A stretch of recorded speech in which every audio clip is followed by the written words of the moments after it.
Welcome to the Stanford Graduate School of Business online information session. My name is Stephanie Whitland, and I'm a member of the MBA Admissions Office. I'm excited to spend the next 60 minutes with you, talking about the MBA experience, the admissions process, and answering your questions. You'll also have a chance to meet a couple of our current students and ask them about their experience here on campus. So, let's begin. Let's start by having each of you briefly introduce yourselves and talk a little bit about your backgrounds. What were you doing before business school and what your goals are after you graduate? I'll start with you, Animesh. Thanks, Tiffany. My name is Animesh Agarwal. I'm a second-year student at the GSB. I grew up in Bhopal, Madhya Pradesh, where I spent the first 18 years of my life. I did my undergrad from IIT Delhi, and post-graduation I worked with a management consulting firm in New Delhi for about 1.5 years, and then spent about 2.5 years in Mumbai working for a private equity firm. Post-graduation, I plan to be in investing broadly. Mm-hmm. Very good, thank you. And Sushmita? I'm Sushmita. I'm from Hyderabad. Again, spent the first 18 years of my life in Hyderabad, then went to IIT Madras for engineering. After IIT, I joined Unilever in Mumbai as a management trainee. I worked there for about 3.5 years when I got into GSB. My goal for before getting into GSB was to actually transition from consumer goods background to consumer tech product management. So before joining GSB, I did a couple of internships in this space. Okay, great. Thank you both. Now let's answer some questions from our audience. The first question we'll start with is, what's the best way to prepare to get the most out of Stanford if I'm fortunate enough to be admitted? Okay, I can take that one. I think GSB is a place where you can virtually do everything. But what I've realized spending time here is you can do everything here, but not at the same time. So what I would encourage all of you to think through is, what are the 2-3 main things you plan to achieve at the business school, and keep that top of mind. And as you evaluate the opportunities at a GSB, keeping that lens in mind, so that like when you walk out of GSB at the end of 2 years, you don't feel like you have not achieved what you came in thinking about. Great, thanks. Totally agree with what Animesh said. In addition to that, life's gonna get real hectic once you come here. I kind of worked till the end of July. I barely took any break. Don't make that mistake. I would say take a couple of months off and spend time with your loved ones, because you are not gonna see them very often once you come here.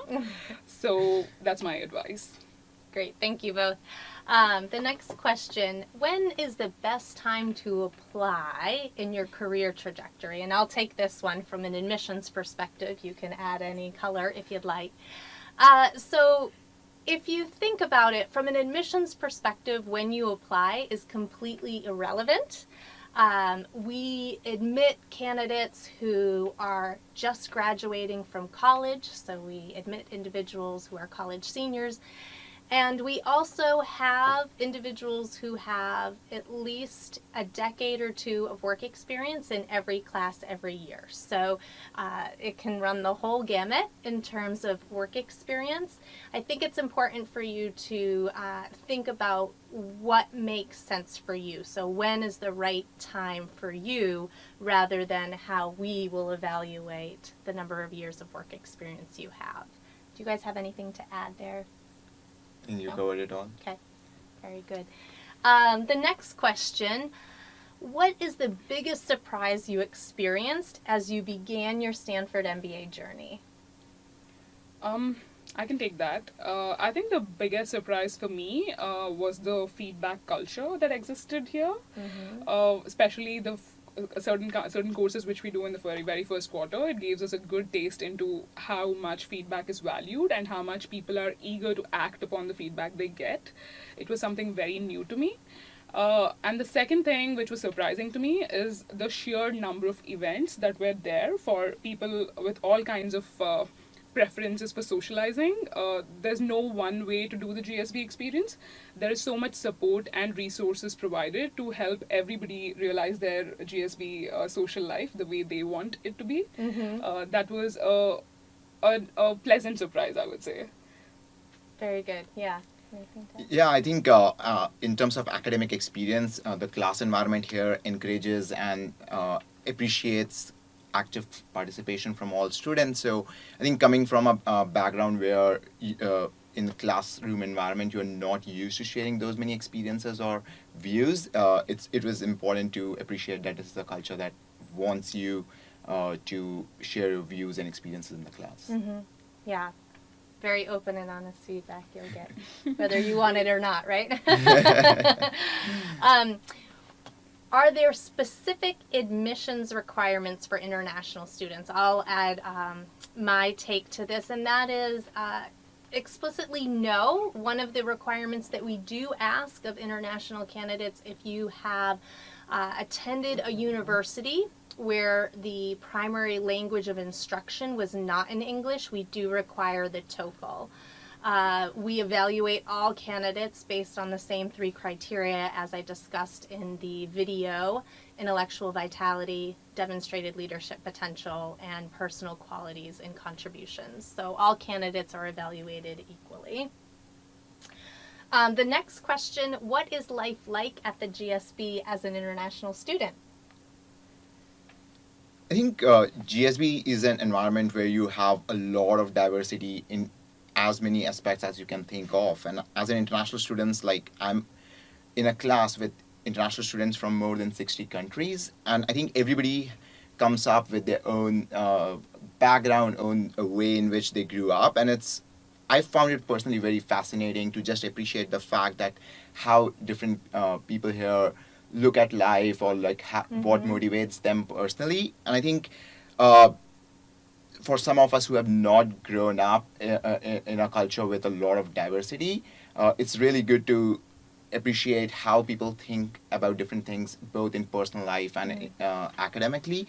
And thus, as an international student, I've really appreciated the American way of looking at both academic and non-academic things, and what students from other countries bring to the table. Mm-hmm. For you, anything? I think I'm really impressed by the kind of resources that exist for international students. I'm an international student who has never lived in US before. I've lived all my life in India before moving here. But I found so much support all around me, because there were, like I mentioned in my previous answer, there are so many resources available to socialize the way you want to socialize, mingle with other like-minded people. I currently work in the Students Association International Committee. We put in a lot of thought to actually incorporate all the major international events in Stanford life. We recently, both of us together, organized a Diwali party, which was a big hit. It was attended by like almost all other nationalities, people from all the other nationalities as well. Similarly, there's so much happening with different identity clubs that are there at GSB, be it a Latin American Students Association, there's a Business in India club which Animesh heads. There's an Africa Business Club, there is a Hispanic Students Business Association. So there are so many places where you get a lot of support career-wise as well as socially. So that's a great thing at GSB for an international student, according to me. Okay, great. Thank you. The next question I'll address as well, which is, how do I craft a good essay? It's a popular question. What I will say, as you think about writing your essay, it's important that you use your authentic voice.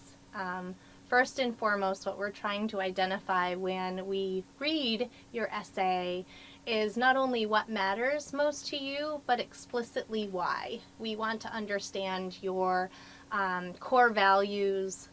We want to hear from your perspective, your inner voice, what's important to you. And I would say that it's not necessarily a crafting of your essay as much as it is being authentic and true to yourself and being able to convey that in a clear manner in the essay. You guys have anything to add there? I think I would just like to reiterate, it's not a place to just show your strengths, and I would encourage all of you to be authentic, vulnerable, and these are some things that the GSB community sort of prides itself in. So it's a good way to show that through your essays. Yeah, I would also like to add that it's not an individual exercise. I think it's a team effort. I personally ran my essay by like my closest friends and colleagues and family, some of them. So it's really useful to take inputs of people who know you very well Yes. to Yeah. add a lot of color to your essay. Yeah, we often will say it is helpful to get perspective from those who know you incredibly well, and when they read your essay, that it sounds like you and only you. Yeah. Yeah. The next question is, how did you finance your MBA? Is it affordable for the average Indian person? And then I'll address some of the questions regarding financial aid and scholarships. So I personally used a mix of three different sources. In small part of it was my own personal savings from the job I did before business school. The second major part was the financial aid that I received from the school, and the third part was the student loan that is available to all students that apply to the GSB. So I think these were the three sources that helped me finance my MBA. And to the question of it being affordable, I come from a middle class family, and I think these three sources combined like puts you in a very comfortable position to do this MBA. Okay. Yeah. In my case, I am a recipient of Reliance Dhirubhai Ambani Fellowship, which covered a majority of my expenses. Apart from that, I also used some of my savings from before GSB as well as some family support. Okay. Yeah. Yes, we do offer a Reliance Dhirubhai Fellowship for Indian citizens who can benefit from 2 years of nearly full-time tuition. So that scholarship, that fellowship is available to all candidates who are citizens of India. Did you consider any graduate programs in India? And why did you decide to come to the U.S. for your MBA? I actually did not consider other MBA programs in India. I really liked the job at HUL, which I got through an internship that I did in my third year while I was in college. I wanted to work before I do my MBA, and I was particularly fascinated by an MBA in US when I saw some of my seniors in college that I really looked up to go that way. And hearing from their experiences about doing an MBA from a school like Stanford, I understood that the global perspective and the kind of diverse experience we get in a MBA school in US, and that too having worked for a couple of years before doing an MBA is really valuable, and it's very different from doing an MBA in India. I have a lot of friends who've done MBA in India, and they all had like they have great careers. I have nothing against it, but I just feel like a US MBA is pretty diverse, and it's a great life experience. Great. Yeah. I think in addition to global perspective, I think I would also encourage all of you to think of the cohort. The cohort here, as I said, comes from like more than 60 different countries, have varying level of work experience. And I think that sort of diversity is very difficult to replicate in an Indian graduate school. So I think that is one factor that stood out for me. Good. Okay. Moving along, we'll go to the next question. Can you talk about some of your favorite classes? You probably have one to share about, and professors. Sure. So I am just rushing from a touchy-feely class. I've just concluded my touchy-feely course this quarter, which was a life-changing experience at the cost of sounding cliched, but it's undoubtedly the best experience at GSB so far. Secondly, there are a lot of other great classes in, I'm particularly interested in technology, so I do a lot of courses in technology and entrepreneurship. So there is a great course called Electronic Business, which is in the first year. Then there's another great course of Building and Managing Sales Organization, which is a very practical course, and you get to listen to some of the prominent sales leaders in the industry. There are several other courses for people interested in entrepreneurship, like Startup Garage, where you can start from the scratch, from idea phase to execution phase. A lot of people who are into entrepreneurship really like the class. Yeah. Okay. Yeah, I think How for about you? me, the classes which are related to communication or managing difficult conversations have stood out. And one class that comes to mind is Managing Growing Enterprises by Joel Peterson, who is the chairman of JetBlue.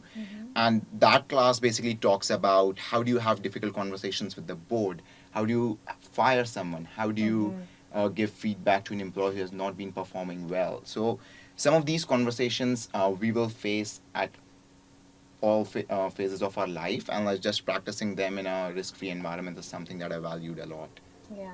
Yeah, I find oftentimes I talk to students also about, or prospective candidates about leadership labs, which addresses a lot Yes. of those same questions. What do you do if you have to fire someone? How do Yes. you handle difficult Yeah. conversations? So you'll get lots of practice on that. The next question is, what percent of your coursework is theory versus hands-on learning? Do you guys want to share a little bit about what your perspective has been or experience in the classroom as far as that goes? I think it will be hard to put a percentage value to Mhm. it, but I would say like most of the learning here is experiential and sort of working in groups or teams to basically work that through. For example, like even in the first quarter, we start with something called lead labs, in which you have a cohort of 6 students who basically give feedback to each other every week on what about you encourages me to follow you. It's a very simple question, but just the fact that you hear how your actions land on different people in a small cohort week after week just sort of is a good lab to put yourself through. And I think some of these activities where you are either interacting with different people or like doing it on hands-on on a software or on a lab just makes the learning process much more interactive and much more fun. So I would say like most of my learning has been experiential or working in teams. Having said that, like some of the courses which require theoretical work, like accounting and stuff, would be there, and I think that's the best way to learn some of those courses. Yeah. Yeah. Yeah, so it's a mix of both. There's a good number of courses which are heavily theoretical, and there's an equal number of courses which are experiential and practical in nature. At the risk of sounding repetitive, touchy feely is like very practical. There is no theory. There's little to no theory involved in it, and similarly, Startup Garage is like 1 hour of a class every day, but like 4 to 5 hours of practical work outside of class every week. There are a lot of design school courses which are very popular amongst the GSB students, which are all hands-on. Yes. Yeah. There are a few courses which involve field work. There are definitely global experience programs which count as coursework, but it is like basically going to a different country with a bunch of your classmates. So Yeah. it's an interesting mix of both, I would say. Great. The next question we'll take is, what clubs and activities outside of class are you enrolled in I'll go. when you have free time? So I'm involved in a couple of things. I am part of a students association. I work in career committee and international committee because these are the two things which are kind of dear to me. I am really passionate about ensuring international students get all the required resources to pursue the careers that they want to pursue. And like I mentioned, I also came to GSB with a goal of transition into tech product management. So I got involved in Tech Club very early on. I'm one of the leaders of High Tech Club. Yeah, I also sit on the Senate where a lot of important discussions and decisions are made. So I would say all these experiences have enriched my GSB life so far. And you can keep busy for sure. Yeah, for me it's very similar. I co-chair the academic committee here and also sit on the Senate of the Student Association with Sushmita. I am deeply interested in businesses in India, and I'm the president for the Business in India Club here. And in addition, I'm also involved in a committee called Future of Management Education, in which we are holistically looking at what are the different ways in which we can basically cater to the MBA program here and make it even more attractive for students going forward. Okay, great. The next question, how has your proximity to Silicon Valley benefited you compared to other programs not in the Bay Area? I think the biggest benefit for me is the proximity to all the protagonists of the cases that we do in the classes. Mm-hmm. All the classes which cover technology and entrepreneurship have cases surrounding real life protagonists who live like right outside Stanford, like in Palo Alto and Mountain View. So it's very easy to have access to people like that. So every single day in each of my classes, I have one of these people who have like taken a company public or have like achieved several other great things in the technology space. Venture capitalists come and talk to us, which is something I can't imagine happening as easily in other schools. Mm-hmm. Secondly, being one of the leaders of the tech club, I can totally see how it benefits us in the way of networking as well. It's so easy for us to like call anybody up and ask them to come and do a BBL, which is a brown bag lunch, a lunchtime session where they'll come and talk about topic of their interest or like just represent a company that wants to hire from GSB. So I think these are the two benefits which I can very obviously see how it'll benefit Stanford over any other school.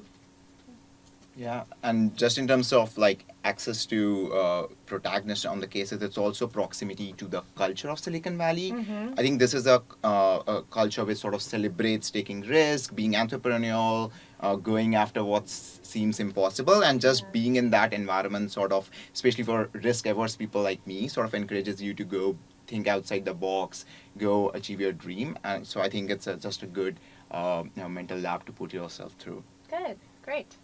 All right. What was the application and admissions process like from your perspective as a student?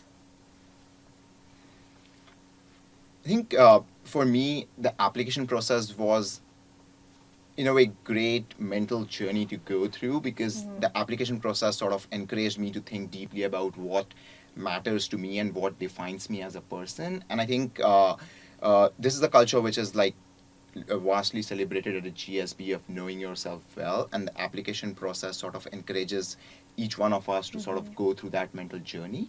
And it was also interesting to like get a chance to interview with an alumni, which and like share their experiences, what they valued at the GSB. So I think it's a good mix of getting to know yourself, getting to know GSB from different diverse perspectives. So it was a good reflection of the GSB culture in general. Yeah. We talk about the journey here at the GSB, but it really starts in the application process. Yeah. Do you have anything you want to add to that? Yeah, I mean, I strongly agree with what Animesh said about it being a mental journey. It's a deep personal experience. I don't think any other school's application essay would probe you to think as much about yourself as much as a Stanford essay does. When I started writing my response to what matters the most to you and why, it really prompted me to think about my entire life and pick out instances that really matter to me. And that journey really extended when I came to GSB. Like, I gave a talk. It was like an extension of that. Yes, yeah. So it's really interesting how the journey which starts at what matters the most to you and why keeps getting iterated and improved upon through several other experiences at GSB. Yeah, a deeply introspective process that continues even here. How did you select the person who wrote your recommendation letter? I think it was kind of obvious for me because I selected my immediate manager and his manager, the two people who had the best view to my work, because that was my first job. I haven't really spent time in any other company. I worked at Unilever for I joined Unilever right out of college and spent all my time there. And my first boss saw me go through like being a first-time manager to finishing off a stint of 2 years properly.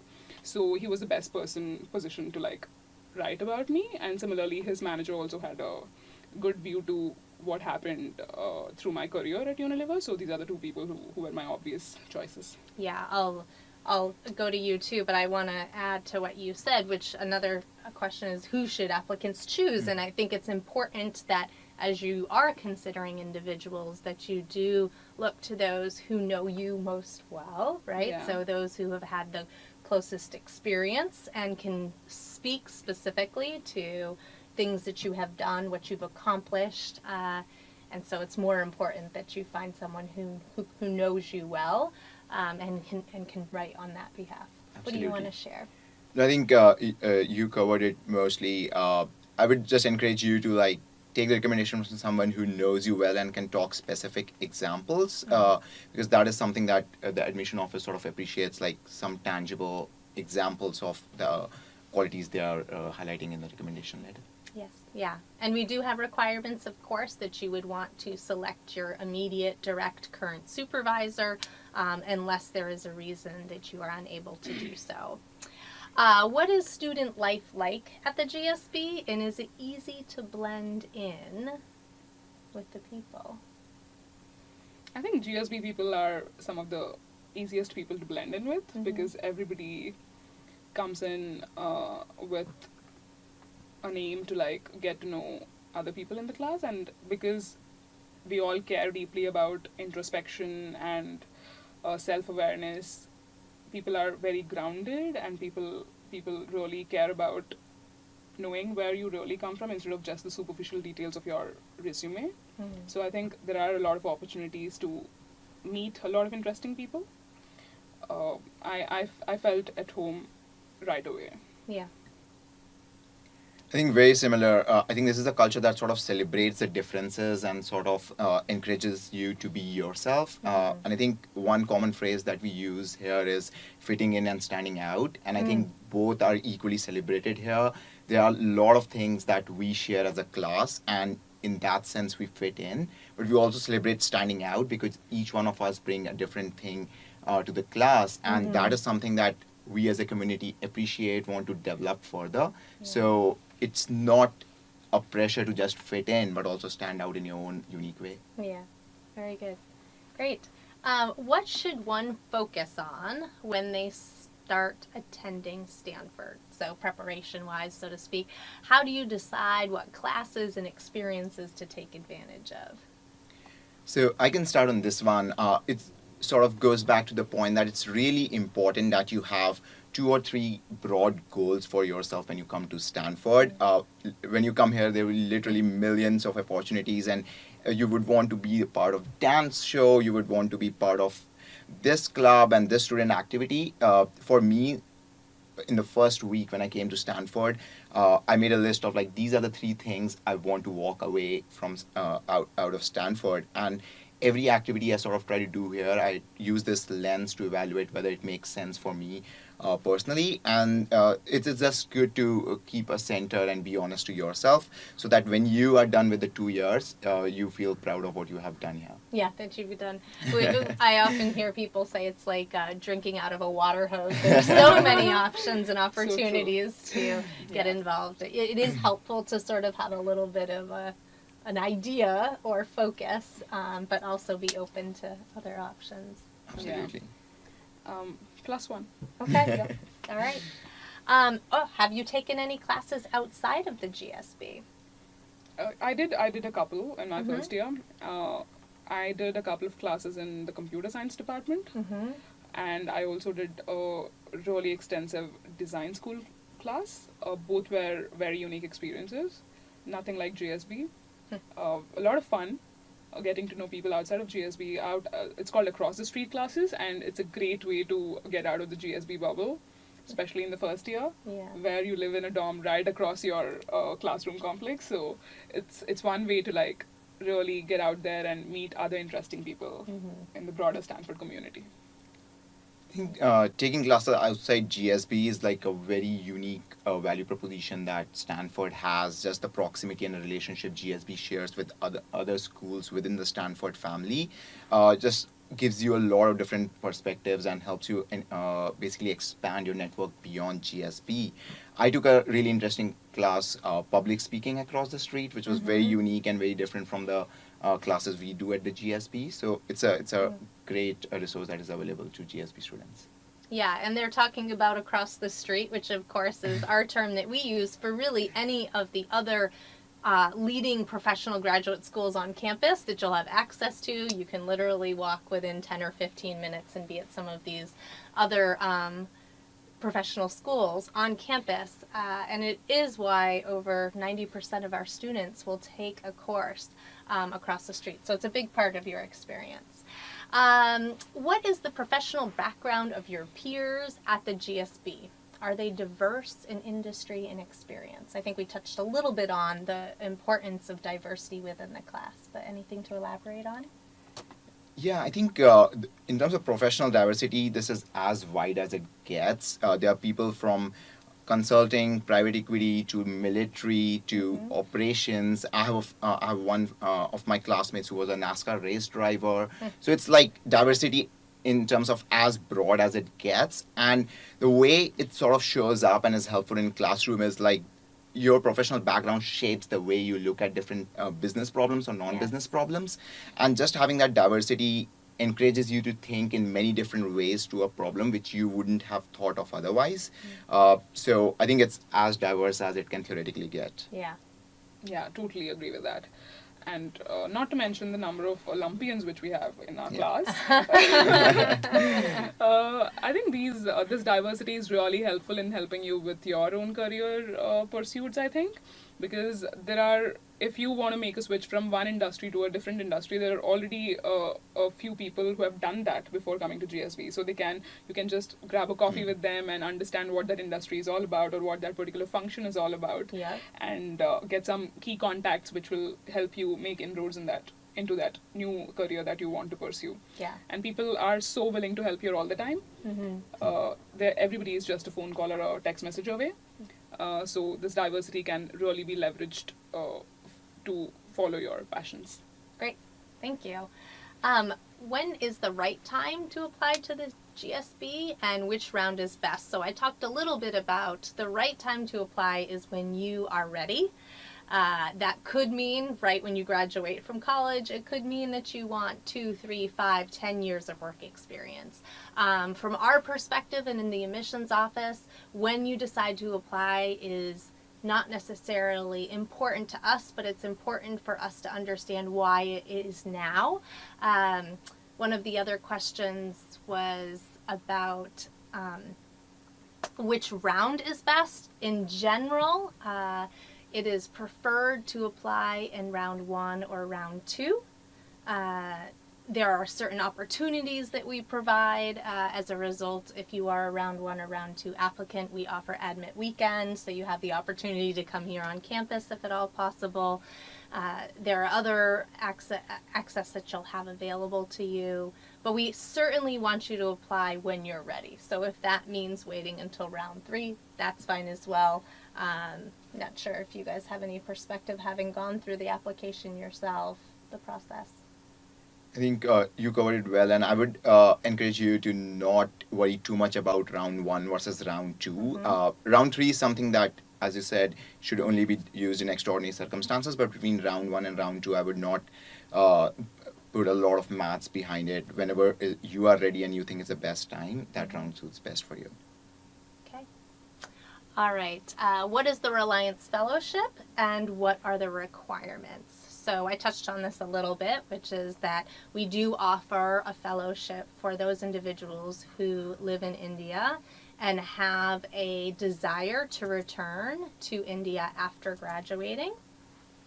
There are specific requirements. You can go online to our website and learn more about that under our fellowship opportunities.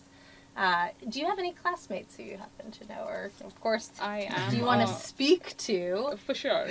So the process to apply for this fellowship is to actually, it begins before any of the GSB applications process starts. It starts with an essay that you have to write about what are your aspirations for India, how do you want to see India shape up in the near future.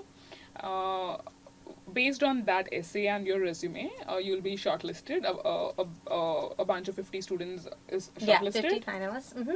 And there is a networking session which is organized towards the end of August, I think, where you'll meet with several Stanford admissions staff as well as several alumni based in India.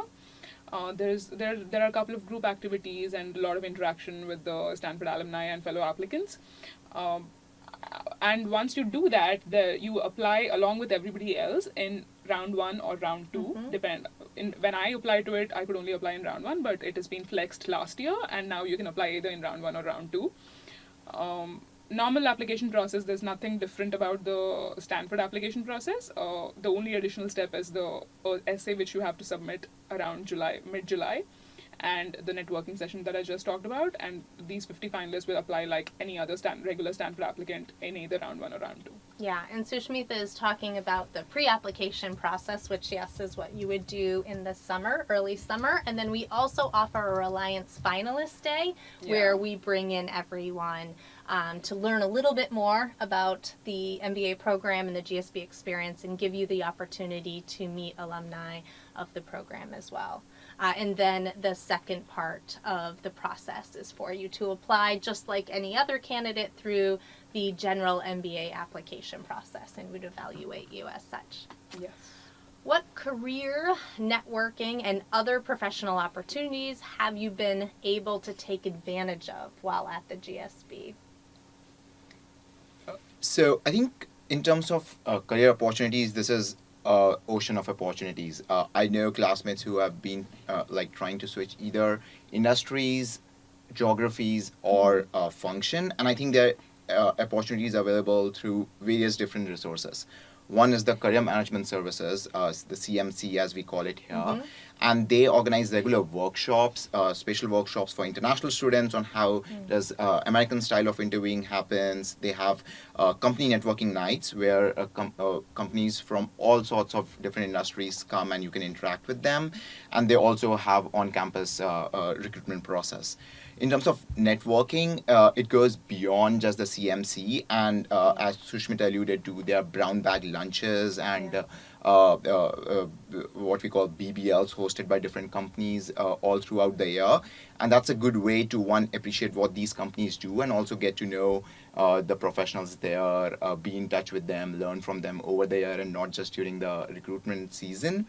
And in terms of professional opportunities, like there are a lot of activities that go on, like right from interviewing skills to like building your resume to actually figuring out how you what career is best for you. So like I remember like some of the workshops in the beginning of the year, which was super helpful in terms of just thinking through what sort of career would help you find the most meaning in your life. Yeah. So I think it's a really vast ocean of opportunities, and it ranges from very philosophical to very tactical opportunities.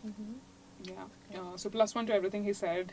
Apart from that, a little bit of detail about how the networking and recruitment happens here. So there are two ways, like Animesh alluded to. One is the on-campus recruitment way, which kind of gets over by January and mid-February in your first year. The traditional track. Yeah, it's a very traditional kind of companies that come on campus. Then there is networking based job search, which happens like later in the winter quarter and through your spring quarter. One unique thing about Stanford is that a lot of people, especially for internships, really want to pursue new things, so they tend to prefer network based job search. And what exactly helps network based job search? There are two different avenues that I can think of. One is the clubs.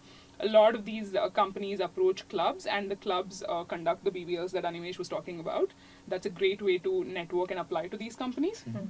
And then CMC also has a lot of alumni information. You just need to like figure out what companies you're interested in. There are career advisors that will help you figure out how to approach that company and who are the right people that you need to contact in those companies. And the third, sometimes used resource is professors, I would say. A lot of our professors are like practitioners in the industry. They all either operate companies currently or they have operated companies in the past. So they're very well connected in the industry. So in first year, slightly difficult to get access to those professors because a lot of them teach in the second year. But still, it can be done because nobody is going to deny helping you if you reach out to them. You just need to know who to reach out to. So professors are slightly underrated, but very useful resource. I want to touch a little bit on, there are of course a lot of resources as you mentioned, and also there is the AAP, the Academic Adjustment Period, which begins in your first quarter. So how did that affect or tell us a little bit about that experience, sort of that time that you can not have to worry so much about the career trajectory?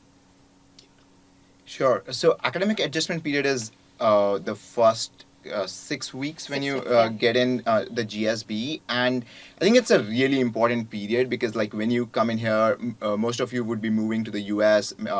Most likely for the first time, you will be living in the US. You'll be meeting a set of new friends, new classmates, getting to settle in a new educational environment. So this basically 6 weeks provide a buffer where you are not exposed to any career activities or any club activities, and you can just focus on settling into the system, get to know your classmates well, spend some time socially and things like that. So I think for me personally, AAP was a great time to just make myself comfortable in the system before the floodgates Yeah. open and you start recruiting or joining the clubs. Yeah, thank you. Thanks. All right, well, we're coming to the close of our webinar, but before we go, do either of you have any final words of advice? I'll start with you, Sushmita. I think when I applied to GSB, I had a very one-dimensional approach to it. Like, I want to switch my careers, but I think a GSB experience is a lot more than that. It's a lot about knowing yourself better and becoming a better person. I'm not just throwing some corny lines out there. It's really true. There are so many experiences like Talk, Touchy Feely, and a bunch of other courses. Just the community around you, which really helps you understand yourself and be a better version of yourself. And I am really having a lot of fun. I don't think I would do it all over again if I have to. Yeah, thank you.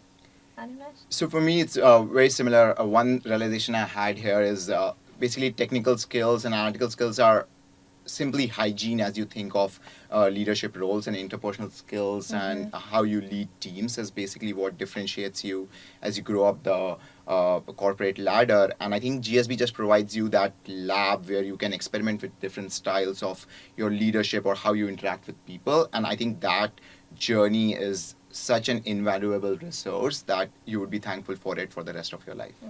That's great advice, both of you. Thank you. Thank you both for joining us, and thanks Thank for you. all of you out there who are participating. You can learn more about the Stanford MBA program on our website and by watching our videos on YouTube.